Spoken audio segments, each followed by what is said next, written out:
चलिए अब भीड़ धीरे धीरे करके आप बैरिकेडिंग के पास पहुंच गई है। आप ये देखिएगा हम बिल्कुल भीड़ के बीच में मौजूद है और ज़बरदस्ती करके जो है वो पुलिस बैरिकेडिंग के पास एकदम भीड़ पहुंच गई है। देखिएगा तमाम पुलिस प्रशासन रोकने का हालांकि प्रयास तो कर रहा है, धक्का मुक्की भी हो रही है। और ये देखिएगा तमाम ये लोग हम लोगों को भी यहाँ पर बड़ा मुश्किल हो रही है यहाँ पर पत्रकारिता करने में। ये देखिएगा जो भीड़ है, एक भीड़ लगातार पुलिस के लोग भी बीच में हैं और कहीं ना कहीं एक प्रयास किया जा रहा है किस प्रकार से भीड़ को रोका जाए। कुछ भीड़ आप देखिएगा बैरिकेडिंग तक पहुंच चुकी है और कुछ भीड़ को पुलिस के द्वारा वहां पर रोका गया है। ये देखिएगा तमाम पुलिस के जवान यहां पर मौजूद है और आज से पहले ही शायद आपने कभी देखा होगा यहाँ पर तमाम प्रकार की जो प्रदर्शन हुए हैं, लेकिन इतनी पुलिस प्रशासन भी इतने मुस्तैदी से आज तक जो है जो भीड़ है वो तादाद में इतनी नहीं रही है। और धीरे धीरे करके जो कुछ लोग हैं अब बैरिकेडिंग तक पहुंचने का प्रयास जो है वो कर रहे हैं और शायद कुछ लोग वहां पर पहुंच भी गए हैं। न्याय चाहिए, वीआईपी चाहे कोई भी हो, गट्टू हो चाहे कोई हो,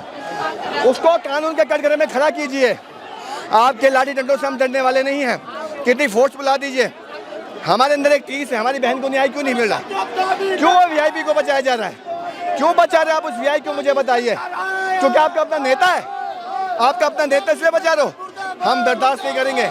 इस राज्य की जनता अपनी बेटी के सम्मान और स्वाभिमान के लिए कोई भी कुर्बानी देने को तैयार है। आज हमने सिर्फ एक ऐलान किया घेराव का, 1 हफ्ते बाद उत्तराखंड बंद करने का ऐलान इसी मंच से होने जा रहा है। चक्का जाम भी होगा, नेताओं के कार्यक्रम भी बहिष्कार होंगे। पूरा आंदोलन में उत्तराखंड अब आएगा। चल देखिए मोहित भाई, लगातार ये देखेगा भीड़ से उलझ रही है, पुलिस भी उलझ रही है। ये देखिएगा इस प्रकार से क्या लग रहा है कि देखिए पुलिस बदतमीजी कर रही है, हमारे लोगों के साथ धक्का मुक्की कर रही है, उन्हें रोक रही है आगे बढ़ने से। ये देखिए दमन कर रही है पुलिस यहाँ पे। ऐसा क्या चलेगा? मेरे ऊपर भी इन्होंने हाथ उठाया है।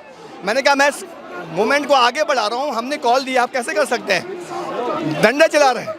ऐसा होता है क्या? आप हमको शांतिपूर्ण तरीके से कर रहे हैं, हम बैरिकेडिंग में आना चाहते हैं, आप हमें रोक रहे हो। आप धामी को बचा रहे हो यहाँ, जिसकी वजह से अंकिता भंडारी की हत्यारे जो वीआईपी है, जो मुख्यमंत्री उनको बचा रहा हो, आप उसको संरक्षण दे रहे हो। पुलिस को भी सोचना चाहिए कि उनके भी घर में बेटियां हैं, बहनें हैं, उनकी सुरक्षा के लिए भी हम लोग लड़ रहे हैं और आप हमारे साथ ऐसा करोगे, ये बर्दाश्त नहीं होगा। आपके माध्यम से एक बात कहूँगा, 1 हफ्ते बाद उत्तराखंड बंद की कॉल दी जा रही है। इसी मन से थोड़ी देर बाद घोषणा होगी, चक्का जाम होगा, आंदोलन बहुत बड़े रूप में लेंगे। आज क्या लग रहा है कि धामी जी आ रहे हैं यहाँ पर? किस प्रकार की कुछ सूचनाएं हैं? हमने कहा कि धामी जी को यहाँ पे आना चाहिए। हमने ज्ञापन तैयार किया है, वो ज्ञापन लेने यहाँ आए। अगर वो नहीं आते हैं तो हम किसी को ज्ञापन नहीं देंगे। मुख्य सचिव आए या गृह सचिव आए, उसके अलावा हम किसी को ज्ञापन नहीं देंगे। ऐलान करेंगे थोड़ी देर बाद, 1 हफ्ते बाद 11 तारीख को ऐलान होने जा रहा है। उत्तराखंड बंद करने की कॉल, पूरे प्रदेश भर में ये मूवमेंट चलेगा, बड़ा रूप लेगा जब तक हमारी बेटी को न्याय नहीं मिल जाता। चलिए मुख्य साफ तौर पर कहना है मोहित डिमरी का, क्योंकि इनके आह्वान पर ही ये तमाम भीड़ इकट्ठी हुई है और कहा गया था कि अब अगर ये यहाँ पर मुख्यमंत्री धामी या सरकार ये बात नहीं मानती है तो 1 हफ्ते बाद पूरे उत्तराखंड बंद का एक आह्वान जरूर किया जाएगा। ये भीड़ देखिएगा धीरे धीरे करके बैरिकेडिंग तक पहुंच गई है, लेकिन कुछ भीड़ जो है लगातार पीछे से आ रही है। पुलिस प्रशासन को रोकना बहुत मुश्किल हो रहा है यहाँ पर भीड़ को। ये देखिएगा पुलिस और जो आंदोलनकारी हैं या जो लोग आज इस उसमें आए हैं, ये देखिएगा। बस आप थोड़ा साइड देना जरा। ये देखिएगा कुछ सालों पहले ही जब अंकिता भंडारी हत्या केस जब आपने देखा था तो यही मंजर हमें पूरे उत्तराखंड में देखने को मिला, लेकिन लगभग 3 साल, 3.25 साल बाद आज यही दूसरा मंजर हमें सड़कों पर देखने को मिल रहा है।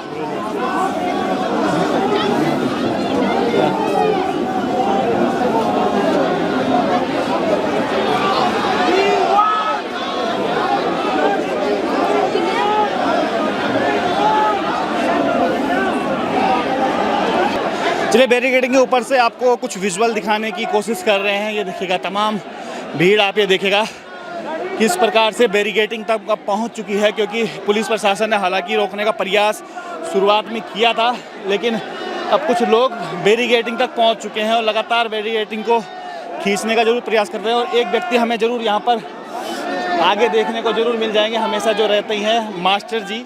इसी के मास्टर जी सबसे पहले आप पहुंच गए यहाँ पर, क्या लग रहा है कि लगातार जो भीड़ है आज हजारों की संख्या में हो पाएगा न्याय? देखो हम हिंदू लोग हैं, हम उत्तराखंड देवभूमि के लोग हैं। मैं सोचता हूँ पुष्कर सिंह धामी जी, आज आपके पास 33 कोटि की देवी और 51 सिद्धपीठ आ रखे हैं, आप अब डोर थो लेते बैरबड़ी हुआ थे भाई, इनकी समस्या सुनो। क्योंकि हमारी एक देवी स्वरूप बेटी का जिस तरह से कत्लेआम किया गया, उसमें अगर नाम उजागर हुआ है उसका गट्टू बट्टू का, तो उनको हम यही तो कह रहे हैं कि उनको फांसी की सजा दो। और आपका काम छोटा सा पेन घुमाने का है। इस समय ककड़ सिंह और लांगोड़ा जरूरत नहीं छाप दे, आप सीबीआई जांच कराओ, यही तो छोटी सी मांग है, और है क्या। सीबीआई जांच की मांग है छोटी सी।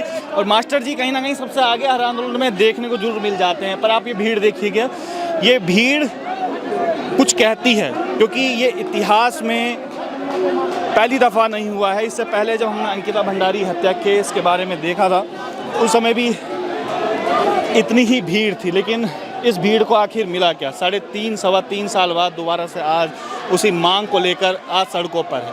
ये देखिएगा,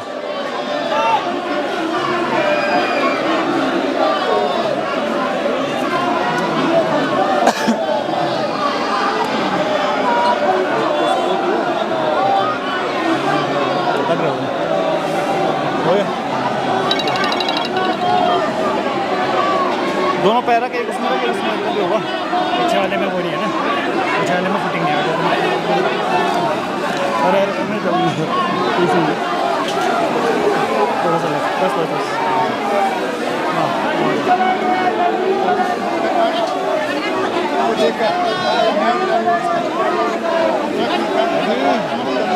लाइव चल रहा है।